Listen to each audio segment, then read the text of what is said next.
Friends, welcome back. Today we're in the middle of a full-blown political storm, and everything is connected. Let's start with Donald Trump. The former U.S. president expressed what he called deep sympathy for Ukraine. He said President Zelensky suffered greatly from missile attacks. Of course, what he meant, as usual, was all of Ukraine under constant fire from Russian missiles and drones. But that's not all. Trump is now in a public feud with Elon Musk. Harsh words, insults, even accusations of betrayal. Musk, who once supported Trump, is now creating a third political party. And Trump isn't happy. Why does this matter to us? Because Musk often pushes pro-Russian narratives, and his father reportedly travels between the U.S. and Russia. So this feud might actually be a small win for Ukraine. Meanwhile, Trump and Zelensky discussed the next Ukrainian ambassador to Washington.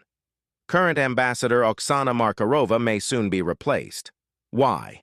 First, the Ukrainian president's office hasn't forgiven her being seen as a potential prime minister by U.S. officials. Second, U.S. Republicans view her as too close to the Democrats. So who could replace her? Candidate 1. Halushchenko, the energy minister with strong ties to elite circles. But he's been linked to scandals, especially around Bulgarian nuclear deals. Candidate 2.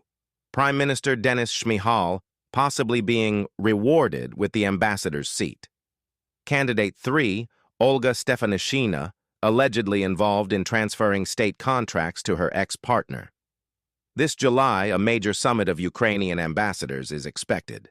Some will be dismissed, others reshuffled, and some offered ambassador posts just to be removed quietly. There are up to 10 candidates for the U.S. post, but only one will be appointed. The rest, left out.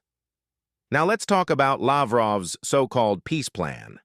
It includes denazification, demilitarization, return of frozen Russian assets, and cancellation of lawsuits.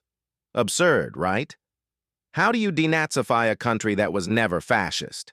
How do you demilitarize a nation that's producing millions of drones?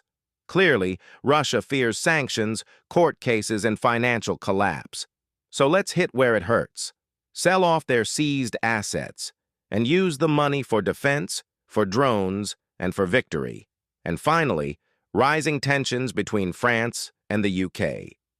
London accuses Macron of playing politics. Paris says the UK relies too much on the US and doesn't invest in Europe. While they argue Ukraine receives less support.